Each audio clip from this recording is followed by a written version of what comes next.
Bueno, muy buenos días. Reciban una cordial bienvenida a esta mesa número 5 de nuestro cuarto Congreso Internacional de Literatura Comparada. Mi nombre es doctora Marianela Muñoz y para mí es un gusto moderar esta mesa, Narrativas en Contacto, con el eje El estudio comparado de temas, tematología, mitos y género. Cada expositor y expositora cuentan con 20 minutos para presentarnos sus trabajos. Yo, cuando falten 5 minutos, les compartiré algún signo de reloj para que puedan calcular bien su cierre. En primer lugar, vamos a contar con la ponencia Blanca Olmedo y María, dos historias distintamente similares, por José Jorge Mejía Su y Wendy María Calix Lanza, de la Universidad Nacional Autónoma de Honduras. Bienvenidas, Wendy y Jorge. Voy a proceder a leer sus biografías. Wendy es máster en literatura centroamericana por la Universidad Nacional Autónoma de Honduras y licenciada en letras con orientación en literatura, también por la UNA. Es licenciada en administración educativa por la Universidad Pedagógica Nacional Francisco Morazán, investigadora y fundadora del Grupo de Investigación Filológica de la UNA y actualmente jefa de la Unidad de Gestión de la Investigación Científica del Departamento de Letras. Es docente del Departamento de Letra de la UNA, cursa además estudios en la maestría en Diseño y Producción Editorial en la Universidad Autónoma Metropolitana.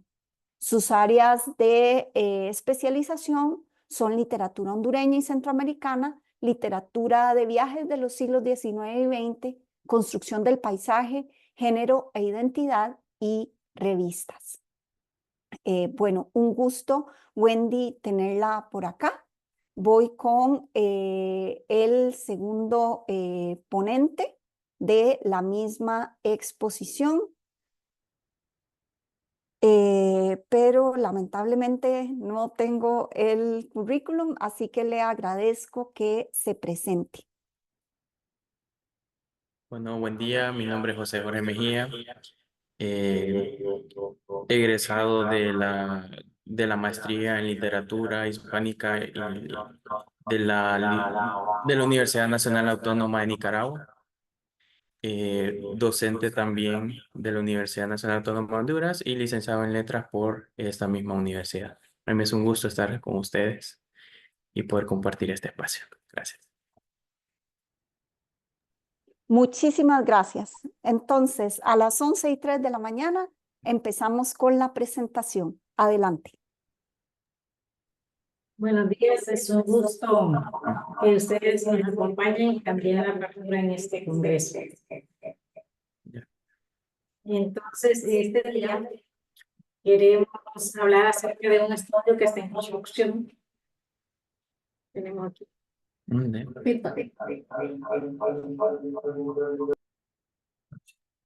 Sí, tiene un eco. El trabajo abarca dos novelas, una es Blanca Olmedo y la otra es María.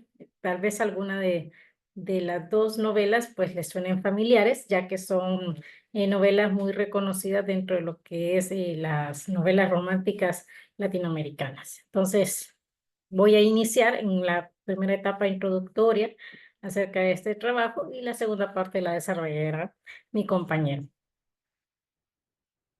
Como puntos a tratar en esta mañana, tenemos una manera muy general, ¿verdad? Una introducción al objetivo del trabajo, quiénes son los autores y las obras en estudio.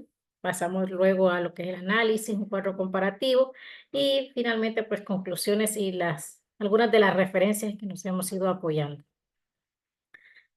Comienzo, ¿verdad? Indicando de que en el momento en que nosotros abordamos estas dos novelas es porque tiene mucho que ver también con el título de la presentación. Ambas pertenecen al género de la narrativa, novelas, están dentro de lo que es el género del romanticismo, pero un punto también a destacar es que son tanto una para el caso de Colombia como para el caso de Honduras, son de las primeras obras narrativas que ocupan, digamos, ese lugar fundacional que muchas veces nosotros destacamos cuando hablamos ya de las historiografías y de cuáles son las obras que han marcado un cierto canon en nuestros países.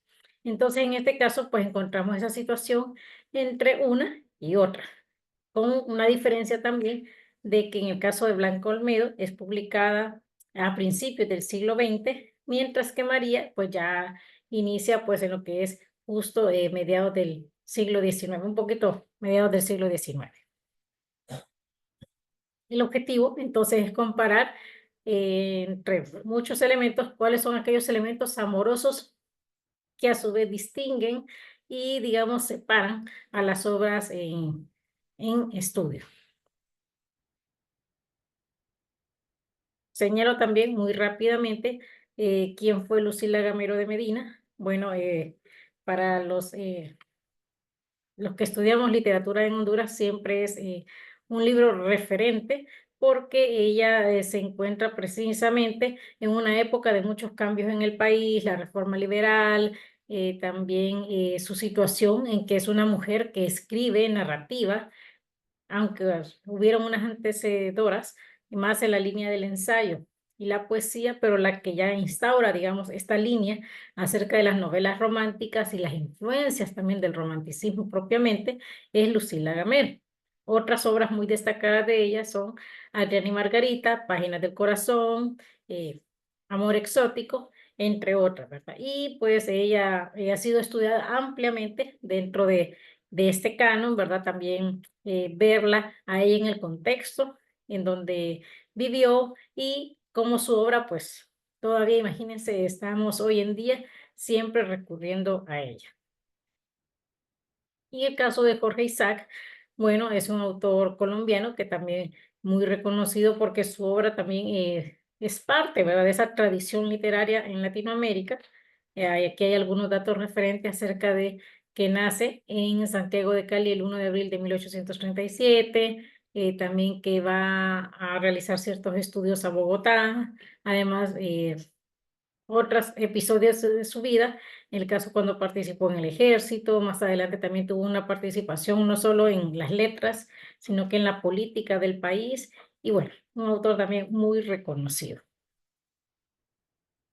Y aquí, que también no tenemos el tiempo suficiente como hablar de la argumentación de cada una, pero sí recordarán, en el caso de María, ¿verdad? Que el personaje principal precisamente es María, una joven que comienza y se desarrolla con una familia en la selva colombiana, en el Cauca propiamente, y que a medida va creciendo también pues desarrolla una relación amorosa y que por las cuestiones mismas, ¿verdad? Del romanticismo y hay una gran influencia de lo que es la naturaleza, los sentimientos, el desarrollo de esta figura femenina y que es muy bella, hermosa, cándida, etc.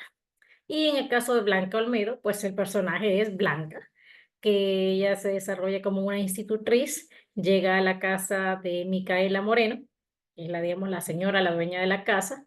Ella tiene 2 hijos, ella se enamora del hijo de Micaela, que es Gustavo, comienzan a tener un romance, un idilio, está la oposición por parte de doña Micaela, y también, ¿verdad? Encontramos estos mismos rasgos de que hay una relación. La naturaleza aquí sí tiene otro diferente razón porque es un ámbito urbano. Entonces es más en función de ver la ciudad, el carruaje, la calle, etcétera.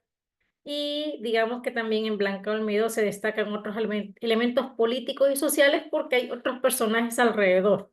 Entonces, bueno, digamos que con esta par de ideas, esta introducción, pues entramos ya propiamente al análisis y le cedo la palabra entonces a mi compañero José.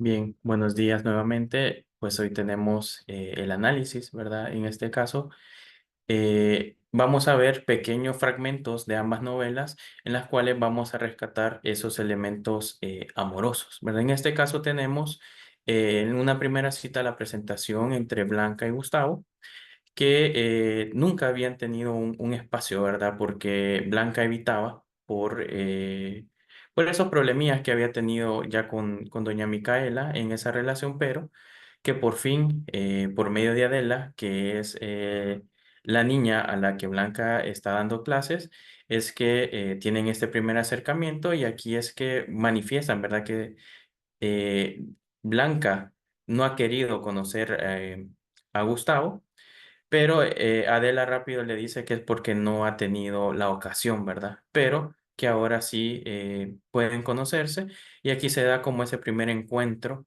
en donde, por ejemplo, dice Gustavo, me dijo con voz dulce y buscando sus ojos, los míos, pero yo no quise mirarle y me contenté con decirle mi nombre, que nunca ha salido de mis labios con tanta turbación, Blanco Olmedo. Desde ahí podríamos tener ese primer acercamiento, ¿verdad? De ese amor que empiezan a hacer entre ellos. La siguiente. Luego aquí hay una confesión de Gustavo hacia Blanca. Blanca tenía un amigo, ¿verdad? Joaquín, que presuntamente pensaban que era quien la andaba cortejando. Entonces, Gustavo tuvo que confesar, ¿verdad? Su amor porque miraba eh, ese terreno como perdido, por así decirlo, y es ahí donde le confiesa a Blanca que la ama, ¿verdad? Entonces, por ahí le dice, me he retirado sufriendo horriblemente, deseando morirme, porque te amo, Blanca. Te amo con un amor que no tiene nombre, que ya no me cabe en mí. Te amo. Ah, tú no puedes saber, ni yo puedo decirte cómo te amo. Entonces, ahí está esa declaración, ¿verdad? Y que también nos menciona el elemento de la muerte muy recurrente en los textos románticos, ¿verdad? Por ejemplo, no me digas eso, exclamé afligida, como si la muerte, el inexorable, me lo fuera a quitar, ya haciendo como una especie de eh, presagio. Vamos a decir.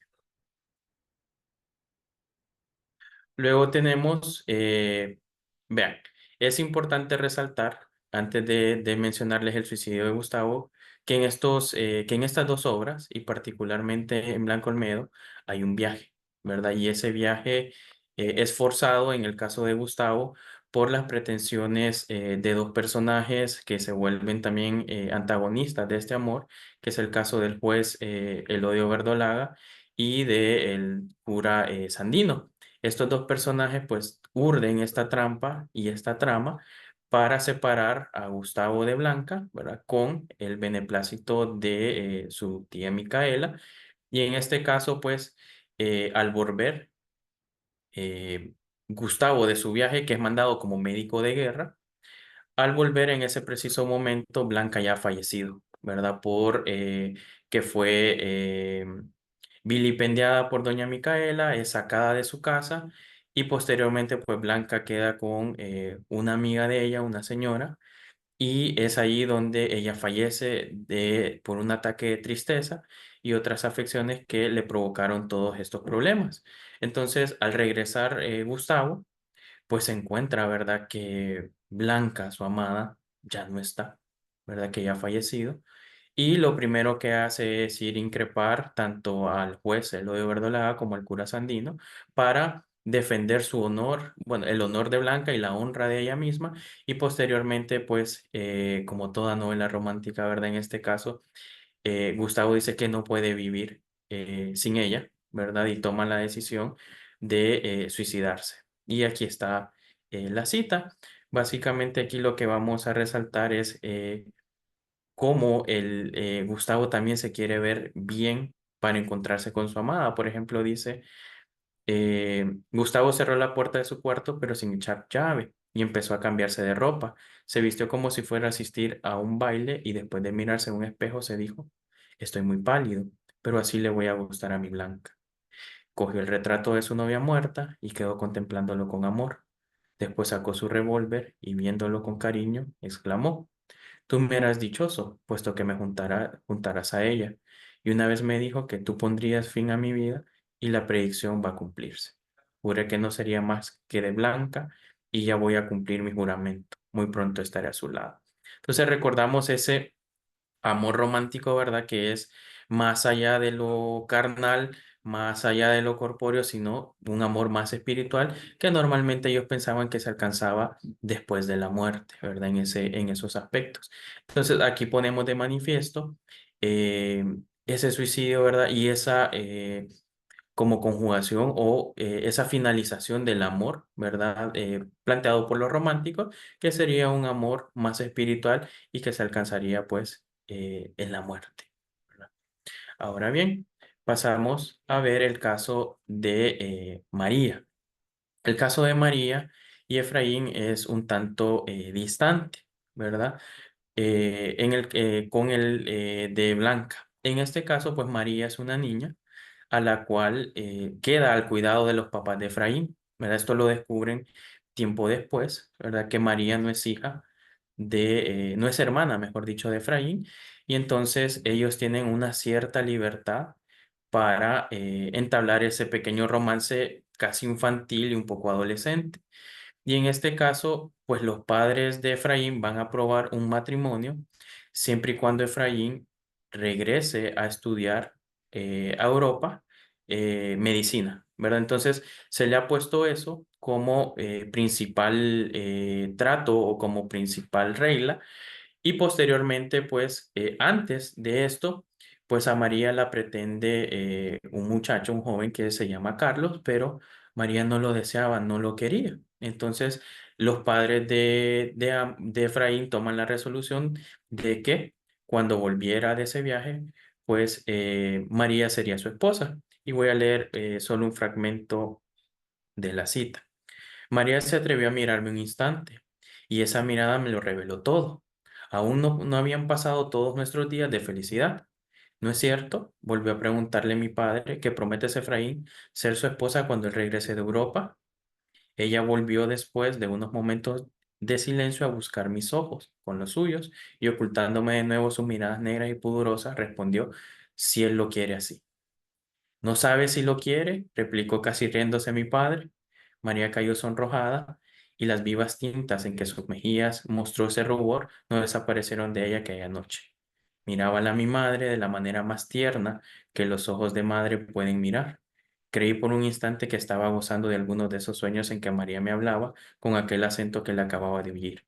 Y es que en sus miradas tenía la brillante humedad que estaba yo espiando en ellas. Entonces, si se fijan en esta parte, pues hay un consentimiento, ¿verdad? Aquí el principal opositor, ¿verdad? O la oposición viene por parte de la enfermedad que adolece María, como lo vamos a ver un poco más adelante. Luego tenemos la despedida de Efraín, porque se va a ese viaje, ¿verdad?, hacia Europa.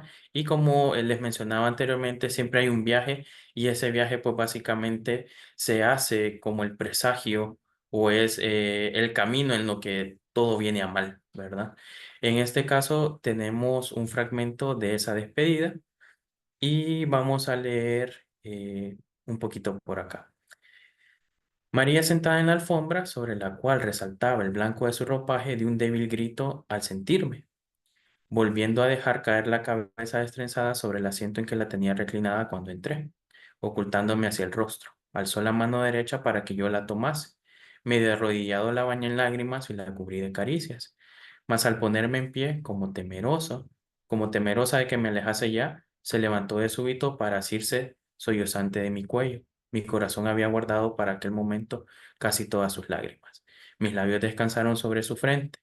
María, sacudiendo estremecida la cabeza, hizo ondular los bucles de su cabellera y escondiendo en mi pecho la faz, extendió uno de los brazos para señalarme el altar. Emma, que acababa de entrar, la recibí inanimada en su regazo, pidiéndome con ademán suplicante que me alejase y le obedecí. Entonces aquí vemos que estos viajes o estas separaciones son un motivo de gran dolor y tristeza y un presagio para que todo va a empeorar, ¿verdad? Básicamente esto sería el anuncio de los viajes siempre. Posteriormente tenemos la muerte de María. Siempre ocurre después de esos viajes, ¿verdad? Entonces María se siente sola, se sentía triste y ella tenía una enfermedad en la que aparentemente las emociones muy fuertes pues la debilitaban y todo, ella colapsaba. En este caso, pues ella dice que va a morir, ¿verdad? Y que va a morir antes de que llegue Efraín. Y también los padres de Efraín mandan cartas en donde dice, le piden a Efraín que regrese a casa porque quizás de esa manera podrían restablecer la salud de María. Pero lastimosamente Efraín llega tarde y aquí podríamos tener un pequeño fragmento. Morirte cuando Efraín va a llegar, le pregunta a Emma, ¿verdad? Sin verlo otra vez, sin decirle, morirme sin verlo, esperar. Esto es espantoso, agregó, estremeciéndose después de una pausa. Pero es cierto, nunca los síntomas del acceso han sido como los que estoy sintiendo. Yo necesito que lo sepa todo antes de que sea imposible decírtelo. Oye, quiero dejarle cuanto yo poseo y le he sido amable. Pondrás en el cofrecito que tengo sus cartas y las flores secas, este guardapelo donde están sus cabellos y los de mi madre. Y así va dándole esas indicaciones, ¿verdad? Al punto de que ella pierde la vida, ¿verdad? Todos los esfuerzos que hicieron los médicos fueron infructuosos y posteriormente, pues hay un llamamiento a las 12 que hace el cura para mencionar o para anunciar, mejor dicho, la muerte de María. En este caso, pues, este es el desenlace que se espera, ¿verdad? En este caso de una novela romántica, ¿verdad? Este fallecimiento eh, de la amada. Luego tenemos este cuadro comparativo, ¿verdad? A manera de resumen en donde pueden ustedes ir viendo cuáles son los elementos puntuales, ¿verdad? Vamos a pasar a las conclusiones. Y en este caso, pues, las conclusiones, ambas novelas tienen rasgos propios del romanticismo, ya sea por sus personajes o por la trama amorosa entre ellos. Y vemos que en ambas novelas, por ejemplo, la muerte trágica del personaje femenino, lejos de su enamorado, es un rasgo común entre estas historias. Un viaje es lo que detona la tragedia en las historias, la partida de Gustavo como médico de guerra y el traslado de Efraín a Europa para continuar sus estudios. Estos son dos hechos que dejan tristes a sus amadas y desencadenan enfermedades por la distancia en que se encuentran. En Blanco Olmedo vamos a encontrar que la relación entre Blanca y Gustavo no era aprobada por doña Micaela, la madre de Gustavo, y en cambio en María la relación entre María e Efraín era bien vista, pero debían de cumplir el compromiso de que al terminar los estudios, Efraín se podía casar con María. Y los finales de las novelas tienen matices diferentes, aunque siempre trágicos. Tras la muerte de Blanca, Gustavo limpia el nombre de su amada y luego se suicida, mientras que cuando María muere a causa de su enfermedad, Efraín no llega a tiempo y encuentra la tumba de su amada. Efraín decide retomar sus estudios en el exterior. Entonces, con esto concluimos y agradecemos este espacio. Muchísimas gracias a ambos por su presentación y por cumplir con el tiempo. Eso casi nunca se logra. Vamos a ver si hacemos la excepción en esta mesa. Bueno, entonces seguimos con la presentación de la doctoranda Claudia Yamilet López Castillo, Los secretos familiares y la configuración del fantasma en la ruta de su evasión y larga noche hacia mi madre.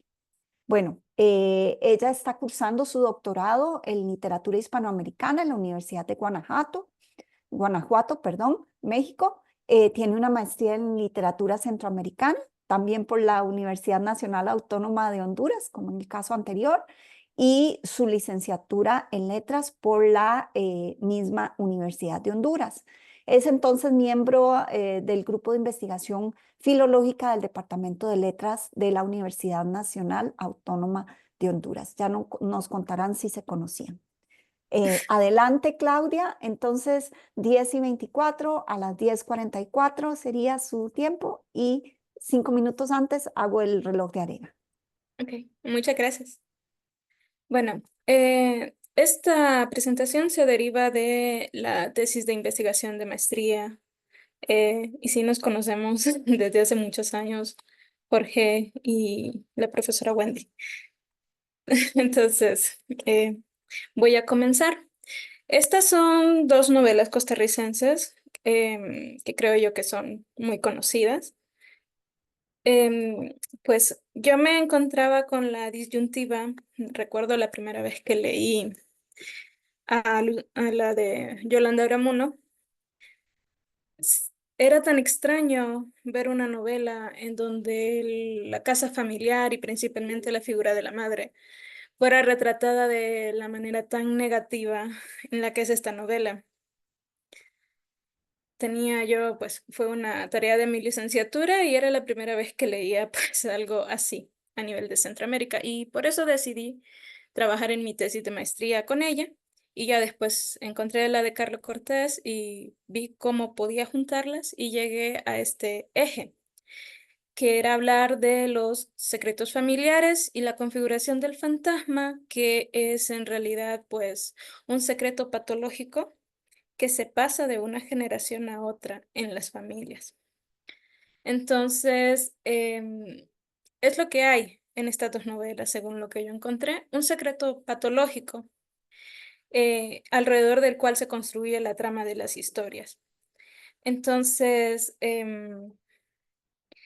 esto es así por el modelo de familia biparental y heteronormativa, que es como quien dice la base de familia ideal que tenemos culturalmente en Centroamérica, se ha trabajado así pues desde la religión cristiana y que los estados refuerzan.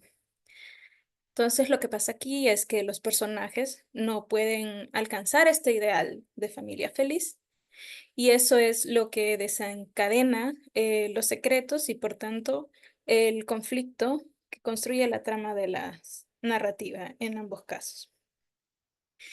Pues bien, el concepto del fantasma, según como yo lo consideré, viene de los psicoanalistas Nicolás Abraham y María Torot, que en los 70s publicaron, bueno, lo publicaron en español, su libro en donde desarrollan esta teoría. Entonces, se aclara que no todos los secretos son patológicos, no todos los secretos se convierten en fantasmas. Eso depende mucho de cómo cada persona vive su experiencia traumática respecto a lo que quiere ocultar. También se toma en cuenta de que el secreto tiene una función social, que es mantener la cohesión familiar y evitar la expulsión de un integrante de la familia para proteger la buena imagen de la familia ante la sociedad de la que se forma parte. Por eso es que los secretos giran comúnmente alrededor de sucesos como nacimientos, violaciones, muertes, enfermedades y crímenes.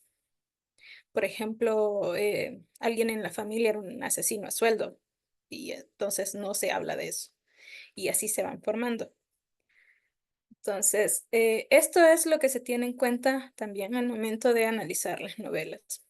Entonces, ambas novelas trabajan con el modelo ideal de la familia heterosexual biparental, que se compone de un padre proveedor, una madre encargada del cuidado de los hijos y de su educación.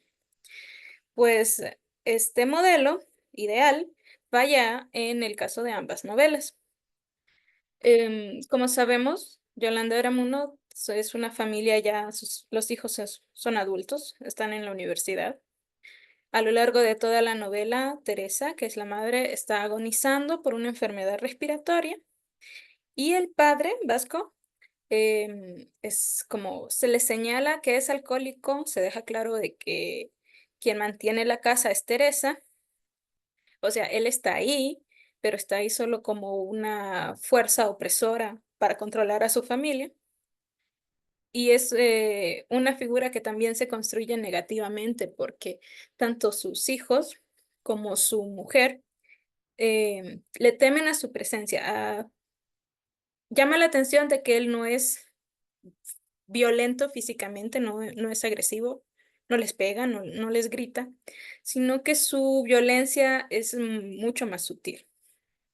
Es bajo el discurso de la razón y de que no le hablen con sentimentalismos y que él prefiere que lo respeten a que lo quieran.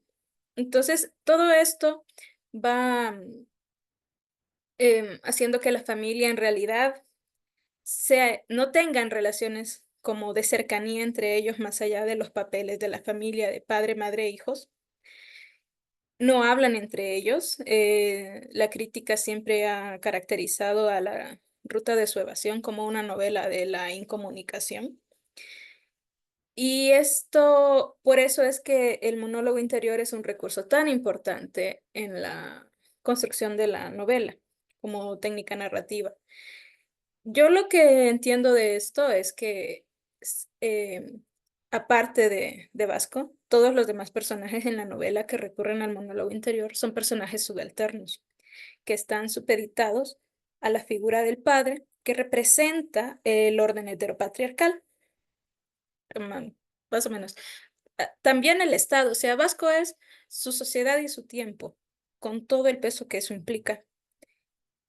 Entonces, yo, en el caso de la novela de Carlos Cortés, es una familia muy distinta, solo es una madre viuda y su hijo.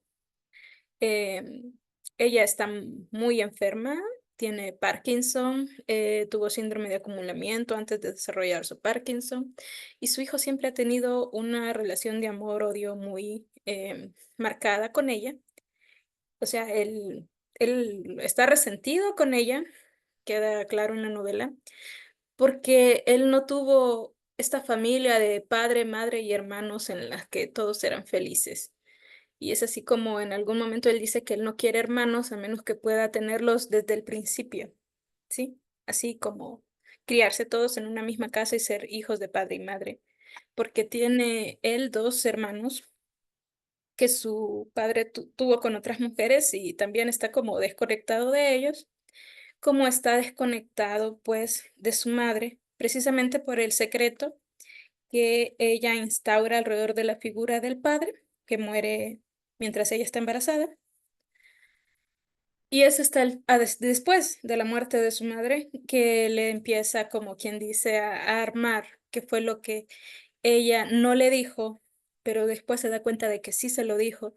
Entonces es en realidad una lectura muy interesante y una trama muy conmovedora, porque también es así como el perdón y el dejar ir hasta cierto punto, el resentimiento que tuvo toda su vida hacia su madre. Entonces, lo que yo encuentro en esto es que los autores cuestionan la eficacia de la familia heterosexual como unidad primaria y básica de la formación del individuo, al presentar el daño que una familia considerada enferma puede provocar en sus integrantes, especialmente en madres e hijos, porque son los que sufren la consecuencia de los secretos. Lo que pasa con los secretos socialmente es que no es la figura transgresora quien lo impone, sino alguien más, alguien que lo quiere o que quiere protegerlo. Entonces, suele pasar mucho en Latinoamérica principalmente que las transgresiones las cometen hombres y los secretos los imponen mujeres, que es exactamente lo que pasa en estas novelas. Yo encontré, cuando hice la investigación del estado del arte para esto, que no hay antecedentes del estudio del fantasma por críticos de literatura centroamericanos. Así que me parecía importante mencionar que esta era una enfoque de análisis que era novedoso para la región. Pues bien, esto es lo que la crítica dice de la trama en las dos novelas. Entonces, en lo que respecta a la novela de Carlos Cortés, el silencio, o sea, lo que su madre no le dice y lo que él percibe en la casa, es como, tiene un gran peso en la trama. Él menciona que en algún momento su madre empieza a acumular cosas y a no deshacerse de ellas, hasta que al final la casa termina pues inhabitable y cuando ella muere él le prende fuego, porque tampoco es como que quiera volver a esa casa. Esto de acumular de Odilí es como la manifestación que hay en ella del estrés que el secreto le causa. Entonces, también sobre la ruta de su evasión, Ella tuvo el privilegio, Yolanda Eramuno fue la primera que planteó, se dice, cómo lo íntimo también es un problema social, porque en el momento en el que ella escribió la novela, y esto ya lo tiene muy establecido en la crítica, se trataba de construir desde el Estado y desde la iglesia y también pues lo hacía la literatura, que todo estaba bien y que Costa Rica era una gran familia feliz y, y que nada malo pasaba. Y entonces vino ella y en realidad, aunque el padre no sea físicamente violento, uno no puede menos que compadecer a la figura de la madre. Es un maltrato psicológico terrible al que ella es sometida por la figura de Vasco. Aparte también de la humillación sexual que experimenta. Llama la atención y también se considera esto como una manifestación del fantasma o del trauma transgeneracional, que en la novela dos de los hijos tienen parejas y replican con ellas pues esa relación que tienen los padres. Ellos también empiezan a tratar a sus novias de la manera en la que su papá trata a su mamá y pues las relaciones terminan siempre con la muerte de uno de los integrantes de la pareja. Entonces, las novelas son importantes porque, o sea, la trama es actual, porque todavía una familia ideal es como una aspiración fuerte para muchas personas en las comunidades centroamericanas. Y pues hay discursos defendiéndola pues desde el Estado y de la Iglesia de posibles amenazas, dicen, contra ella. Ok. Es conocido cuando uno lee la novela de Su ruta de salvación cómo se describe la casa, que es una casa silenciosa y una casa en la que no entra la luz, ¿verdad? El personaje que parece más afectado por esto es Gabriel, que es el segundo hijo de la familia. Teresa menciona que ella no puede reír en su casa. Y también dice cómo la gente que llega de visita a la casa percibe que la casa es inhóspita, que no da la bienvenida, que hay algo sórdido que ocurre ahí. Entonces, al final hay un enfrentamiento entre los hijos y los padres. Cuando se rompe el silencio, también se rompe la familia, porque los hijos abandonan la casa. Entonces, al final de la novela, cuando Teresa muere, el mismo día Gabriel se suicida, porque él ve imposible para él dejar de replicar ese ciclo de violencia que tanto detesta. O sea, pues, él no quiere a su padre, definitivamente no quiere ser para él como él. Y entonces se sustrae, porque dice que tampoco puede ser de otra manera, porque se supone que es un hombre y así es como los hombres tienen que ser y tratar a las mujeres.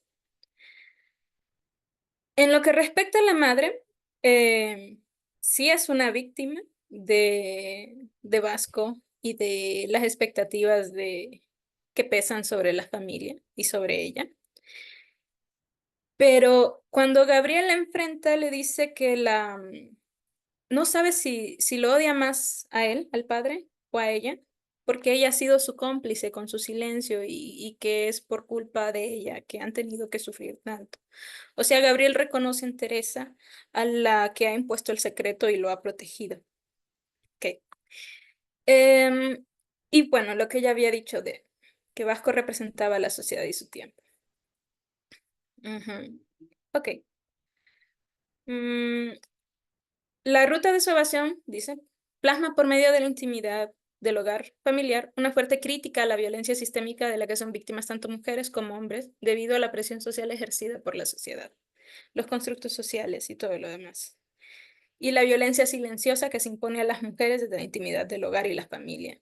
Con eso también de que se guarden su dolor y que no saquen sus intimidades al público o no se hable de lo que pasa en la casa. En lo que respecta a los personajes de Larga Noche hacia mi madre, pues es también por medio de la casa o el espacio en el que se manifiesta lo del fantasma. Hay algo mal con Odilí desde el momento en el que pasa encerrada en su cuarto y empieza a acumular y acumular cosas hasta que toda la casa se llena de basura. También hay una imagen muy poderosa en la novela cuando ella muere, que en un sueño se le ve descosiéndose los labios porque ella los tenía sellados con alambre, ¿sí? Y se lo quita y dice que por fin puede hablar. Y esto es como quien dice la revelación del secreto para su hijo. Entonces, aquí la figura del padre siempre está presente, pero como una idealización. Y cuando el hijo se enfrenta al secreto, pues se da cuenta de que pues prefiere como ser hijo de su madre a ser hijo de su padre y se transforma él una vez que conoce el secreto. El padre era pues infiel, ella quería divorciarse, pero el secreto de que su matrimonio fue un fracaso es para ella una fuente de gran dolor porque ella quería ser una buena mujer, dice.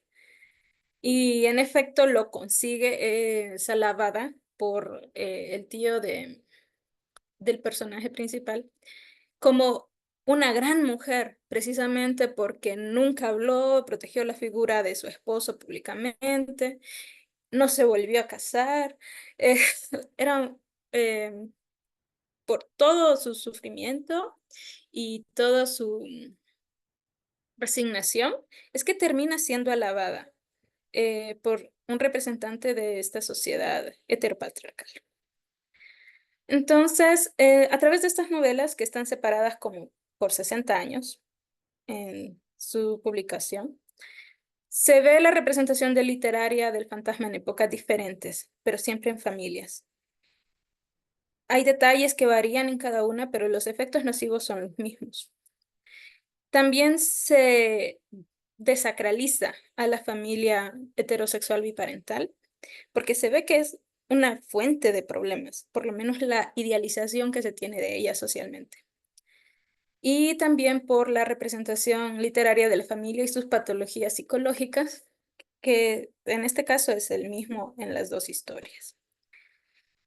También resaltar que yo creo que ambas son novelas existencialistas, porque critican el esquema moral y social tradicional e invitan al lector a reflexionar y reaccionar contra él.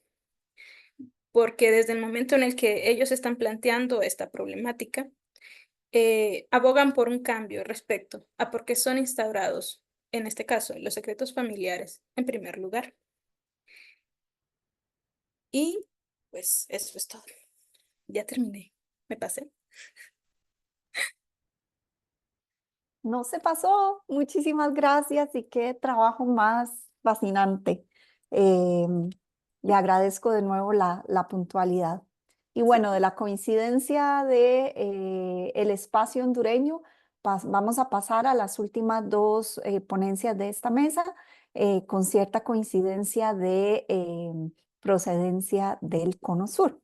Tenemos a continuación la presentación, la reescritura en, vamos a ver, la migración de cœur de Marisé Condé, a cargo de Greta Montero Barra, que nos acompaña entonces. Ella es doctora en literatura chilena e hispanoamericana por la Universidad de Chile, becaria CONICYT de doctorado nacional. También tiene un diplomado en gestión y liderazgo educacional de la Universidad Finisterre. Es magíster en literatura chilena y latinoamericana de la Universidad de Santiago de Chile y licenciada en educación y profesora de español por la Universidad de Concepción. Qué bonito. Sus líneas de investigación son la crítica postcolonial, la teoría de género y la literatura comparada. Y bueno, vamos a ver, tengo el reloj malo, pero entonces esta vez lo corrijo, 11:44, entonces 11:45. Entonces, tenemos hasta las 12:05 para su presentación. Greta, adelante.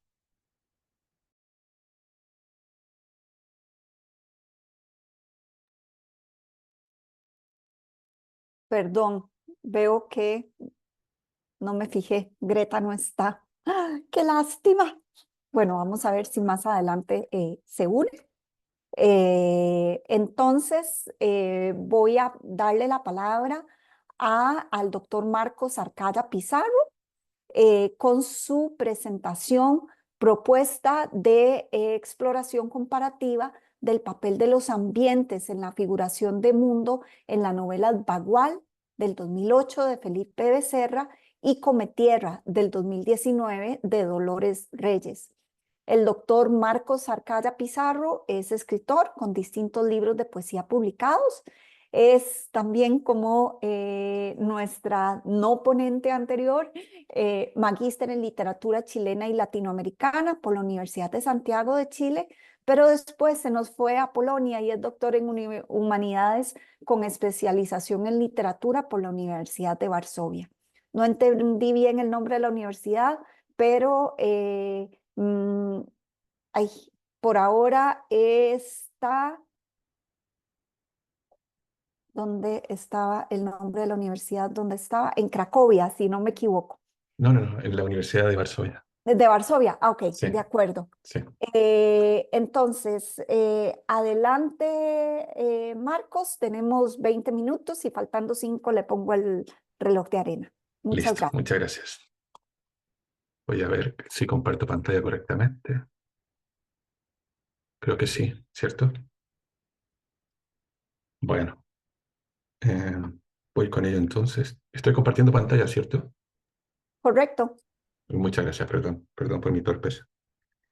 Bueno, buenos días, buenas tardes a todas y a todos. Gracias de antemano por la generosidad de vuestra escucha. Esta ponencia se propone servir como primera aproximación a lo que vendrá a ser una lectura comparativa en forma de artículo académico de las novelas Bagual de 2008 de Felipe Becerra y Cometierra de 2019 de Dolores Reyes.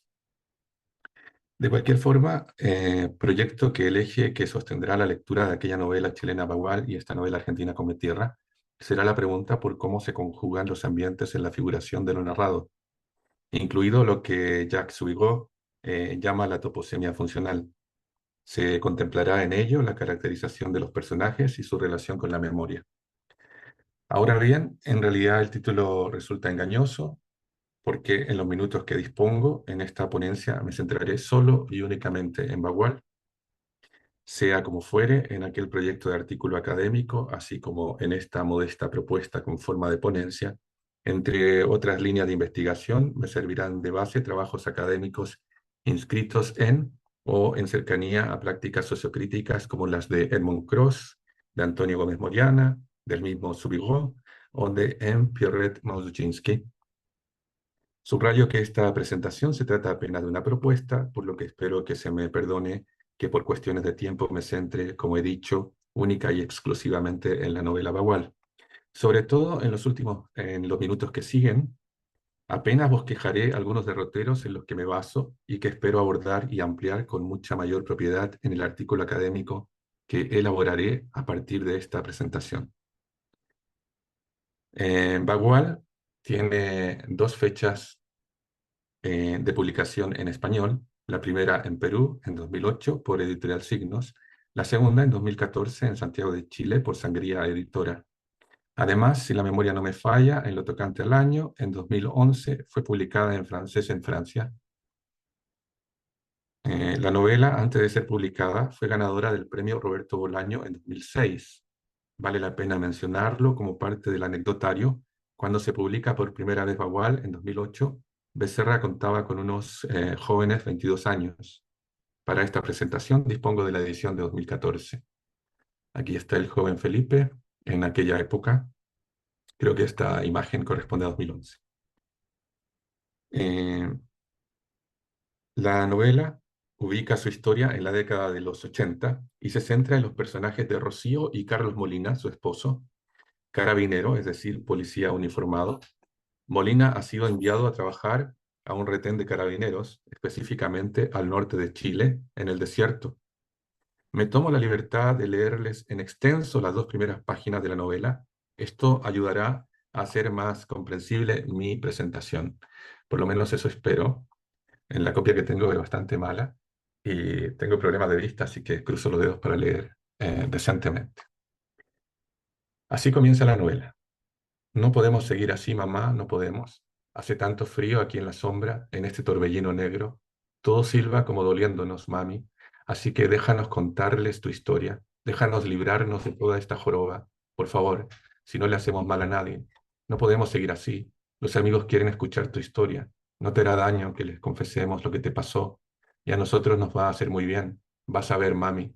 Ya no vamos a llorar más, ya no vamos a rasguñarte por las noches, ni vamos a machacarte tu cabeza como queriendo que te abras de par en par. Vas a ver que no nos vamos a portar así tan chúcaros. Vas a ver, ya, ya, solo déjanos mostrarles tu vida, déjanos limpiar nuestros cuerpecitos, nuestros cuerpitos blancos, mami. Solo eso, nada más. Les vamos a cantar unos cantos, amigos, una historia de nuestra mamá, Rocío. Ahí está ella, ahí, mirando medio escondida por entre las cortinas hacia afuera. Ustedes no saben, por eso se los decimos. Este año es el año de 1980 y este pueblo es el pueblo de Huara. Amigos, este es el desierto de Chile. Nosotros no vivimos aquí, nosotros no vivimos en ningún pueblo ni en ningún desierto, pero desde aquí podemos contarles de todo, porque desde aquí todo lo vemos. Nuestros ojitos empañados nunca se cierran. Por eso canturreamos esta aventura, para cerrar los ojos y poder dormir un rato largo. Pero no estamos haciendo lo que deberíamos hacer. Discúlpennos, es que no estamos acostumbrados. Mírenla, si transpira como animal la pobre. Hay 80 y tantos grados de temperatura. Todavía no se adapta al calor de este pueblucho tan polvoriento. Ha estado mirando durante más de 1 hora por entre las cortinas a ver si pasa alguien por la calle de tierra, pero nada, no pasa nadie bajo este sol feroz. Ahora ella mira hacia afuera, ahora ella mira hacia arriba.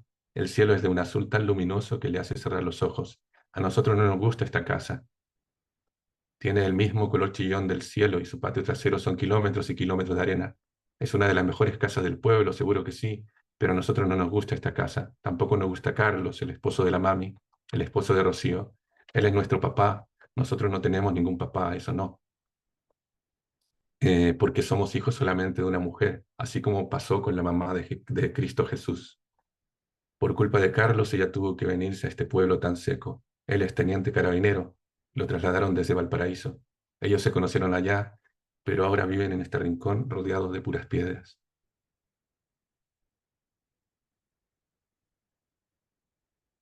Será un elemento de importancia en Bagual el contraste entre Rocío y su pérdida de cordura frente a Carlos, policía, y la obsesión de este por registrarlo todo en el libro de registro del retén de carabineros.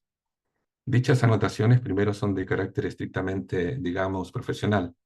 En la siguiente diapositiva podemos ver la primera anotación que tiene este carácter, digamos, profesional. Dice, en 9:17 horas se presenta Pedro Chuaki Salinas, 64 años, cesante, camino de Chusmisa, sin número, RUT XXX, denunciando la desaparición de 3 gallinas ponedoras, posiblemente sustraídas por su vecino Zapata. Desconoce más detalles. Tras un par de minutos relatando lo que ha sido su vida y cómo ya no le quedan papas ni tomates para vender, se retira.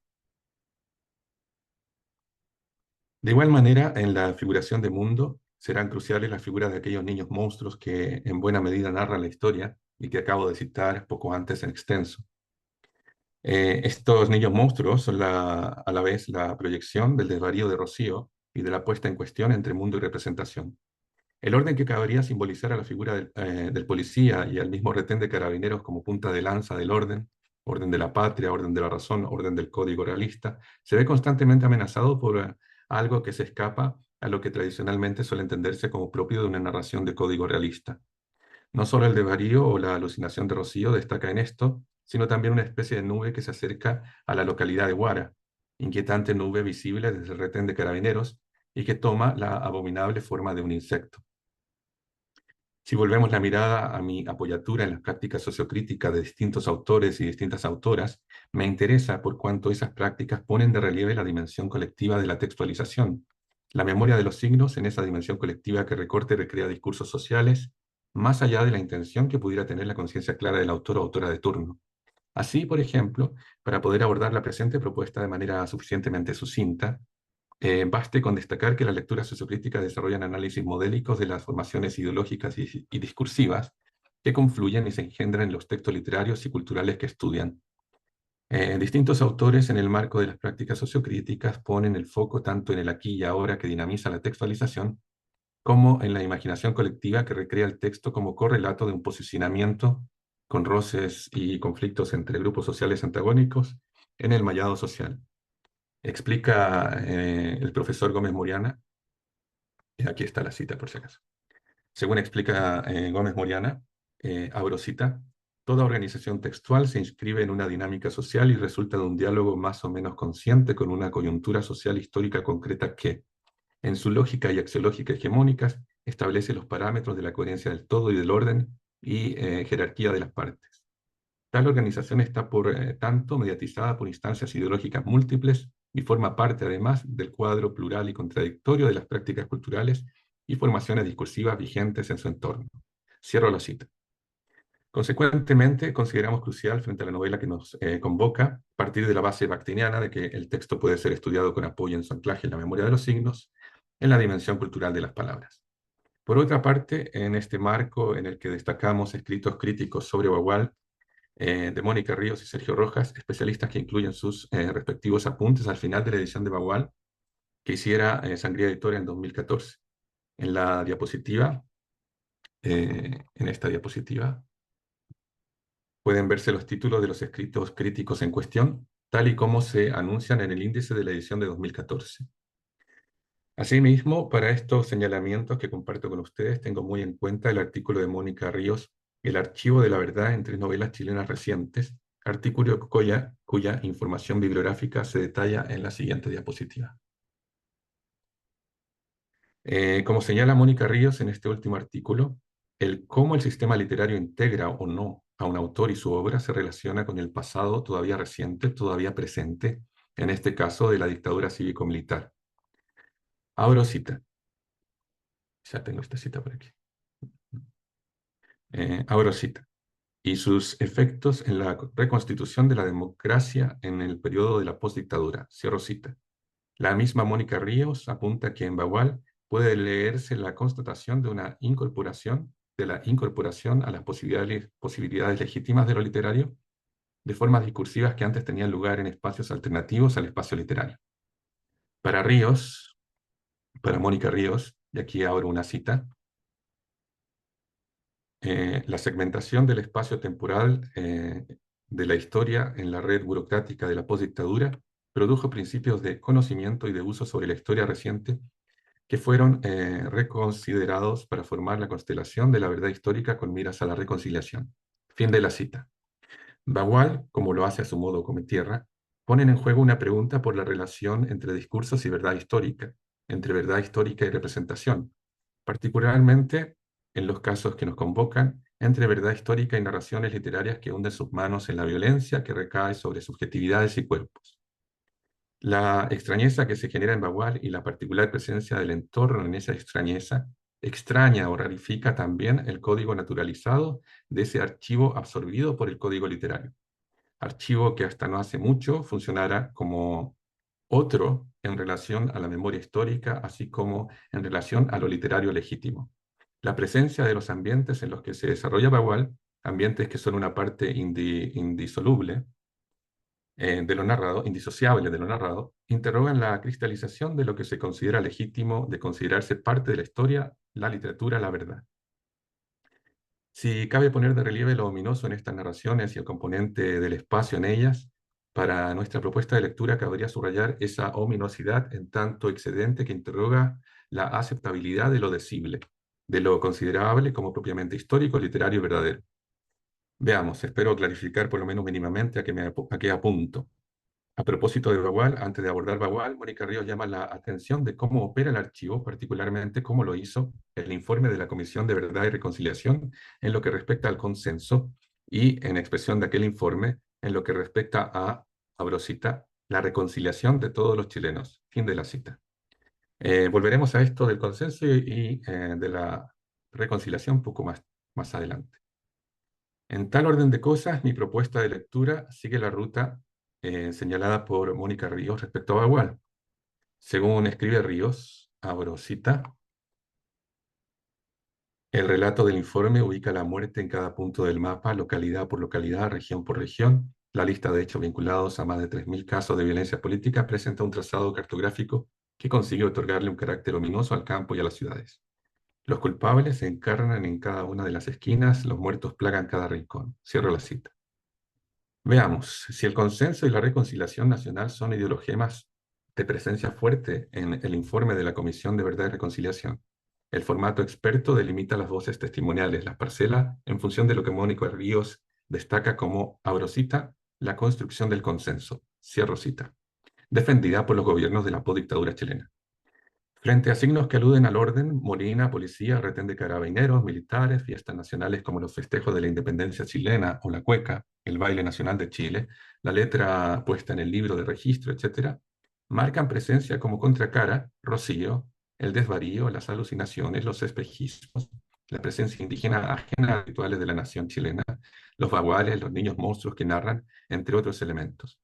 Según afirma el filósofo Sergio Rojas a propósito de Bagual, abro cita, Molina fracasa porque escribe desde el yo, porque ejerce sobre las páginas una voluntad que no acepta perderse a sí misma. Cierro la cita. Voy concluyendo. La voluntad de Molina de registrarlo todo es ya un anuncio de la imposibilidad de su tarea. La fe en la razón de su tarea de registro, fe simbolizada por la letra escrita en un libro de registro por un policía, implica ya la presencia de la sinrazón. Este punto quizá puedo sostenerlo con legitimidad si no se pierde de vista que la violencia es el piso en el que se levanta el relato, en el que hunde sus pies, aunque esta violencia sea la más de las veces aludida, no explícita. En Bagual, el acto de escritura conlleva el excedente, algo más que no se circunscribe a lo escrito, a lo dicho, a lo que pudiera ser la representación realista del mundo. Es aquí donde la violencia es parte constituyente, no accidental, de ese excedente, las más de las veces no explícito en el relato, pero que la memoria de los signos porta consigo en, por ejemplo, los símbolos nacionales. Acabo de decir que en el acto de fe, en la realidad y la razón del acto de escritura de Molina se encuentra su opuesto, cuestión que parece confirmársenos con un desenlace que no aclara nada, que no cierra la historia que se nos cuenta, sino que emborrona todavía más, que abre todavía más el espacio de los signos. Como, a nuestro juicio, acertadamente observa Mónica Ríos, en la realidad histórica la reducción de sentido del informe de la Comisión Verdad y Reconciliación, ejecutada bajo la impronta del consenso y precisamente de la reconciliación, se le enfrenta en la novela Bagual el tono colectivo de la voz de los niños monstruos, voz o voces que son la figuración de un algo más que cruza la novela de principio a fin. Este algo, pues, ligado a la violencia y al papel de la figuración de los espacios y la memoria, serán temas a retomar y ahondar en el artículo que pondrá en relación Bagual y Cometierra. Muchísimas gracias.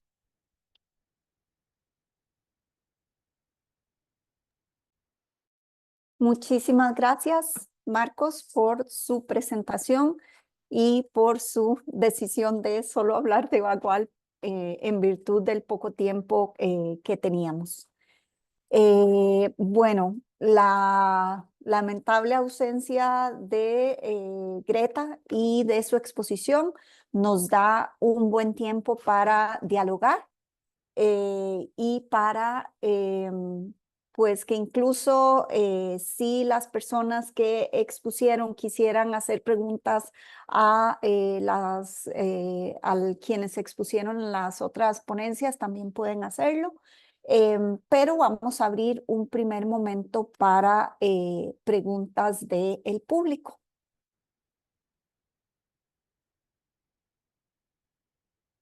Yo tengo mis preguntas por acá también.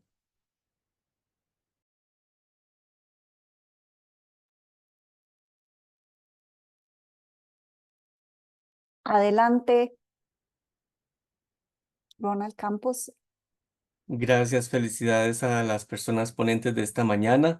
Aprovechando el tiempo que tenemos, quería preguntarle entonces a Marcos si podía tal vez establecernos algunas comparaciones con respecto a la novela de Cometierra. Ya. me ponen aprietos porque no la tengo tan fresca la novela como me gustaría. Em, yo atisbo, uso el espacio como un lugar de aproximación al problema que me interesa, así que solo diré algunas cosas obvias. Perdónenme por la obviedad. Eh, yo veo aquí algunas cuestiones. Bueno, como un pequeño preámbulo, quizá sirva mencionar que estuve dando en la universidad una asignatura sobre literatura centrada en la literatura chilena a partir de la mitad del siglo XX hasta hace poco, sobre todo en lo que se llamó el estallido social chileno, repasando la representación de la violencia en narrativa sobre todo, pero también en poesía y también en algunos documentales y películas. Y de tanto en tanto yo tejía hilos con otros lugares de Latinoamérica y ahí surgió el tema de que se me apareció esta relación. Por ejemplo, partiendo de la base de que ambas novelas se nutren mucho del problema de la violencia. ¿Qué más? Las atmósferas son enrarecidas también, por eso me interesa tratar de sistematizar por qué veo yo esto, o por qué lo presiento, ¿no? ¿Por qué presiento esta relación tan fuerte de los espacios en la representación de ambas novelas? Por ahí sería algo. Ujú. Muchas gracias. Muchas gracias. Más preguntas. Yo tengo una pregunta también. Adelante. Em, por el tema, quería preguntarle a Claudia López si fuera posible, porque tengo un amigo que está haciendo su tesis doctoral precisamente sobre el tema, usando el tema de lo espectral, creo que él usa esta palabra. Entonces yo quisiera, él me mostró este tema, ¿no? Me hizo una exposición sobre este tema y me mostró que está bien trabajado en otros espacios, pero no tanto en Latinoamérica. Entonces, para mí me parece interesante si usted pudiera ahondar un poquito en esta herramienta. Sí, bueno, tal como en las obras que usted investiga, aquí la descripción del espacio es crucial en ambas novelas. Se ha manejado siempre Hay muchos artículos que analizan lo ominoso en las dos novelas. Lo que tiene de especial este enfoque, creo yo, es que según el propio creador del concepto, Nicolás Abraham, esta es otra manera de estudiar lo ominoso. Em, Él dice que lo ominoso resulta porque hay algo que es conocido por la generación anterior en la casa, que es desconocido para la siguiente generación. Y por eso es que esa sensación ominosa se da. O sea, no tiene que ser como conocido y desconocido para la misma persona o siquiera la misma generación. Y para mí fue como me sentí muy afortunada cuando encontré las bases teóricas para hacer el análisis. Eh, lo busqué y en efecto es muy extraño en Latinoamérica. También en España, por lo que vi. A pesar de que se considera que es una metodología o un enfoque de análisis que es vital para toda sociedad que ha pasado por fuertes periodos de violencia, como pues Latinoamérica. Eh, a pesar de que aquí no hay conflictos armados en estas novelas, pues no es que no haya violencia, hay mucha violencia simbólica contra la familia, especialmente contra la figura de la madre y las mujeres en específico. O sea, sí, los hombres sufren las consecuencias, pero no como las mujeres. Y es algo que se retrata en las dos novelas. Y pues sí, mi propia familia tiene muchos secretos y son cosas de las que yo me di cuenta ya adulta y que después cuando me di cuenta, pues eso explica mucho. sí. Entonces es así como, es muy común, no sé por qué no se habla más de esto. Em, pero sí, las novelas retratan la primera un proceso fallido de sanación, porque al final el personaje pues, se suicida. Y el otro pues sana, pero no sana del todo, porque pues sanar toma mucho más tiempo y él sigue como repitiendo patrones de las relaciones de sus padres, aún así, que yo no toqué en este análisis, pero él sí tiene como en su conducta y en su vida patrones que reflejan el peso que este secreto que se le guardó tienen en él. Y es así como una violencia íntima. No me imagino aplicarlo a novelas donde sí haya una violencia sistémica estatal y se hable de desaparecidos y todo esto. Se me hace muy interesante. Eh, pero sí, la base que yo encontré para este fue una novela un trabajo de análisis de una teórica norteamericana que se llama Esther Rashkin, que precisamente va sobre los secretos familiares. Y entonces ella hace todo este trabajo de agarrar los postulados de Nicolás Abraham y María Toro y analizar los secretos en cuentos, varios cuentos. Entonces, pues yo lo agarré para estas novelas. Me parece que fue un análisis muy fructífero y como para explicar por qué este espacio es ominoso. O sea, sí se nota que es ominoso, pero no había encontrado yo a alguien que explicara por qué lo era. Y entonces este análisis permitió explicar las causas de, de esa herida, de ese trauma que tienen, pues claramente, los personajes involucrados. Entonces sí, sería encontrar a Esther Rashkin, eh, porque de ahí salió toda mi teoría prácticamente. Sí. Muchas gracias, Claudia. Tal vez incluso nos puede compartir la sugerencia bibliográfica aquí en el chat, ¿verdad? Pues les puedo mandar, sí, la bibliografía de... Ahorita la voy a buscar, Sí, pero gracias. ya se las voy a mandar. Sí.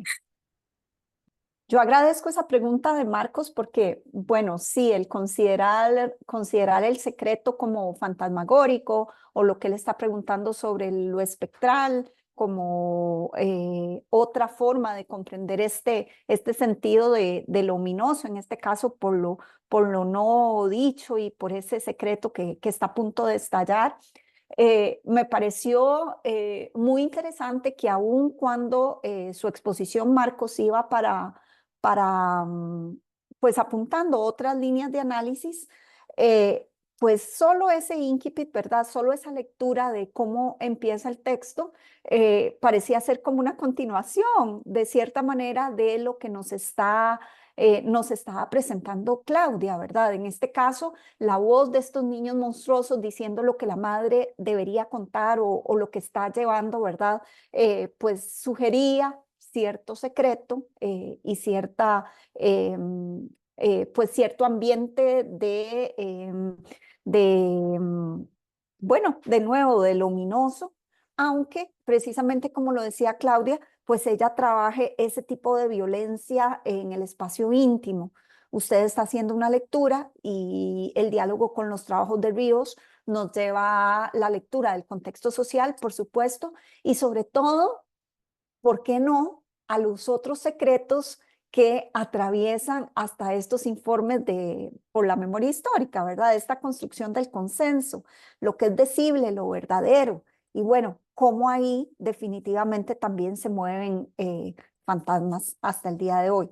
Me pareció una casualidad, no estoy diciendo que iría en la fila, porque efectivamente tratan ciertas violencias en el espacio íntimo y aquí ese espacio íntimo obviamente está hablando con el contexto de la dictadura, en el caso chileno, entonces no vamos a forzar una comparación, pero me parece interesante, ¿verdad? Que es un poco lo mismo que está diciendo Claudia.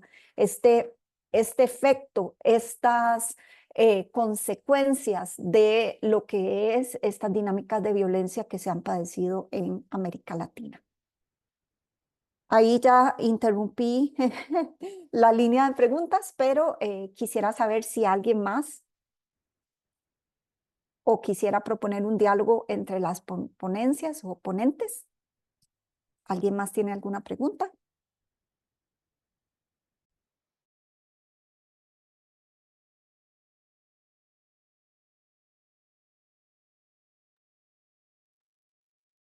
Ok, quería avisar que ya mandé lo de la bibliografía al chat. Muchísimas gracias, qué eficiente. Sí. Bueno, yo sí tenía una pregunta para José y para Wendy, porque me pareció muy interesante, ¿verdad?, cómo esta revisión de novelas de la época del romanticismo nos llevaban a una propuesta centroamericana. Me llamó la atención que hablaran de las dos novelas en términos de canon, ¿verdad? Cuando definitivamente María nos lleva a una visión canónica del romanticismo tal cual se escribe en estos lados del mundo, pero para mí fue una sorpresa la otra novela, ¿verdad? Entonces, pues son dos preguntas, ¿verdad? En primer lugar, pues qué tan canónica es, y supongo que tal vez en el contexto hondureño lo es, pero desde su visión y con todos los desafíos que implica imaginar un canon centroamericano, ¿verdad? Como con la competencia que tenemos de canon latinoamericano y lo que se ha dicho del pequeño lugar que ocupa Centroamérica dentro de esto, pero si efectivamente ustedes consideran que esta es una novela canónica del romanticismo a nivel centroamericano más allá de Honduras. Esa sería como la primera pregunta. Y la segunda pregunta es precisamente empujando las posibilidades y los nuevos derroteros de la literatura comparada, ¿verdad? Y cómo nos hacen o nos permiten revisitar la propia construcción de canon para facilitar otro tipo de relaciones y de lecturas. ¿Qué posibilidades le ven a este diálogo sur-sur, margen-margen, Centroamérica? Aunque sí pienso que tal vez María de Jorge Isaacs está un poco más en los límites ya de canónico latinoamericano, pero ¿qué posibilidades cuando nos salimos de ese canon también?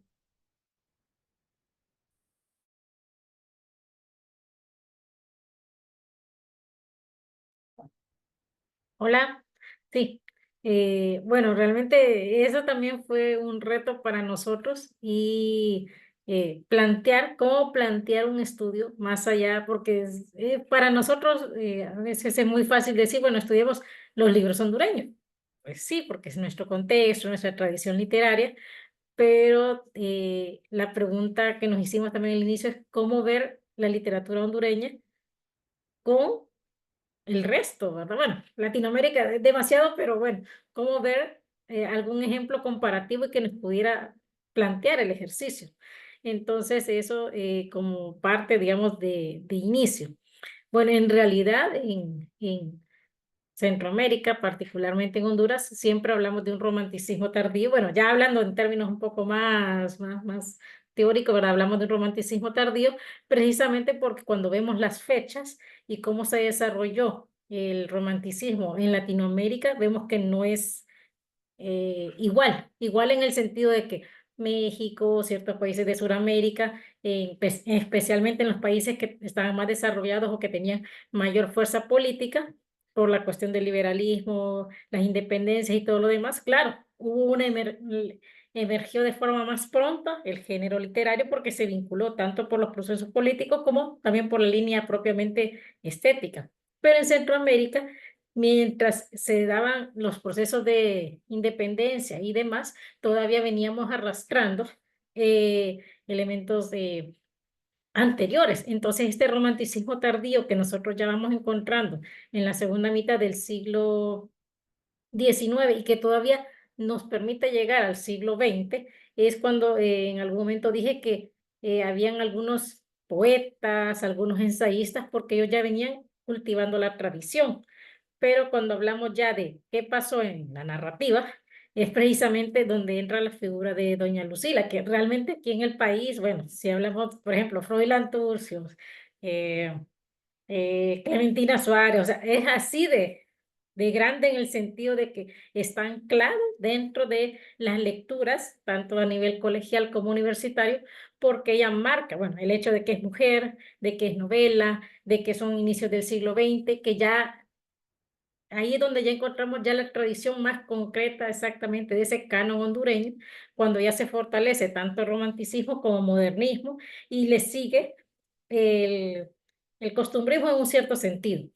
Entonces, la novela como tal ha sido estudiada desde trabajos de diversa índole, pero pocas veces hemos visto estas comparativas, que era un poco el ejercicio también, verla en función ya de como un tú a tú, en el sentido de, bueno, ¿qué nos ofrece Lucila Gamero a través de un personaje femenino, a través de una trama, a través de un personaje, un ambiente, pero cómo la podemos ver en función de estas otras obras? En este caso solo escogimos una de nuestro canon latinoamericano. Entonces, sí. Está todavía en construcción este trabajo porque queremos fortalecer como estas categorías de análisis propiamente que hemos planteado a nivel de trabajo investigativo, pero de igual manera, ¿verdad?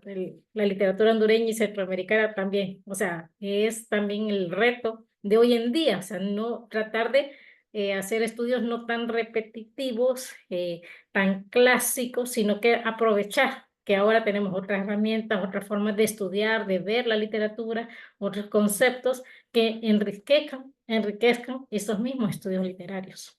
Bueno, creo que Jorge también quiere aportar. Ok.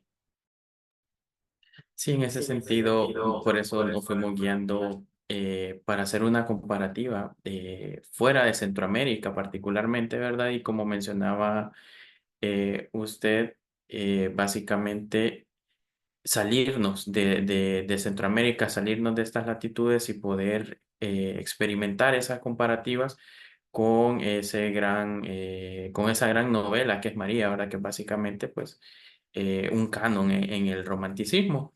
Y contestando un poquito la segunda pregunta, pues creo que nos hace falta un poco más de estudio a toda la obra centroamericana y en el caso de Honduras, dejar clara bien una periodización en el sentido de hay varias vacilaciones al momento de presentar a ciertos escritores en cierto movimiento o en cierta época, ¿verdad? Entonces, a veces dicen, bueno, es romántico, sí, pero pertenece a la generación tal, o pertenece aquí, o pertenece allá.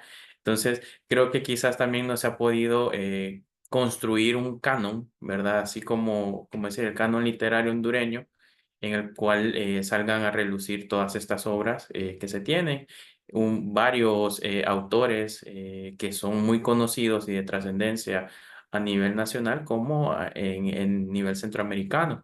Entonces creo que haría falta un poco más de estudio, un poco más de divulgación, tanto a la literatura hondureña como a la literatura centroamericana como tal, para poder dar a conocer todas estas obras, ¿verdad? Que a pesar de que quizás se crea que en Centroamérica no hay tanta producción o no hubo tanta producción en ese tiempo, hay bastante, ¿verdad? El caso de Doña Lucila, pues rompe esquemas también en una de esas ejemplos que mencionábamos, eh, está Amor Exótico, que una novela que rompe un paradigma para la época en el que ella matiza, ¿verdad? Una relación lésbica. Entonces eso es algo que uno dice que estaba pasando, ¿verdad? En este tiempo y que estaba pasando en esa sociedad donde eso hubiera sido o fue, imagino, y un escándalo, ¿verdad? Sí, hay una leyenda urbana por ahí que decían que la misma iglesia había prohibido a Blanco Olmedo por el contenido que había en referencia al cura Sandino. Entonces, todos estos matices, toda esta historiografía que hace falta construir en la literatura centroamericana como tal, pues creo que llenando vacíos y completando todas esas investigaciones, pues podríamos sacar un canon tanto hondureño como un canon centroamericano para que todas estas obras fueran conocidas e investigadas también. Muchísimas gracias a ambos por la respuesta y las reflexiones, ¿verdad? Yo creo que la mesa precisamente nos traza rutas para, por un lado, revalorizar estas producciones centroamericanas y el potencial que tiene ponerlas en diálogo, ¿verdad? Tanto su presentación como la de Claudia, pues de alguna manera desafía una tradición de la literatura comparada en donde, o de la historiografía literaria, o de el concepto y la misma noción de canon, en donde definitivamente permanecemos al margen, pero que incluso desde el diálogo entre nuestras mismas literaturas estamos en pañales, estamos empezando, ¿verdad? Entonces, pues qué dicha que tenemos este espacio como para conocer las iniciativas. E igual, precisamente por los contextos de violencia que caracterizan nuestra región, por las recientes heridas de dictadura y experiencias actuales de dictadura, vamos a tener todavía mucha literatura en donde el hecho de la memoria, de la relectura del hecho histórico, de cómo acceder a eso que no se puede decir, pues va a estar presente en nuestros textos literarios también. Y el diálogo entre nuestras literaturas latinoamericanas también va a seguir abierto. Tenemos una última oportunidad para comentario, no sé si de parte de las personas ponentes o quienes nos acompañaron como público. A ver si veo alguna reacción.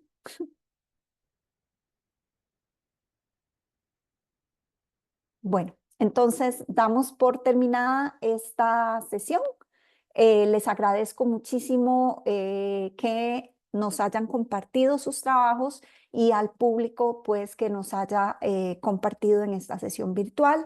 Queda abierta la invitación a continuar con las sesiones de la tarde e igualmente con toda esta semana de rico diálogo y rico intercambio de conocimientos en el campo de la literatura comparada. Que pasen una muy buena tarde y felicitaciones. Muchísimas gracias. Yes. Bye. Mucho gusto. O sea, feliz día. Saludos a todos.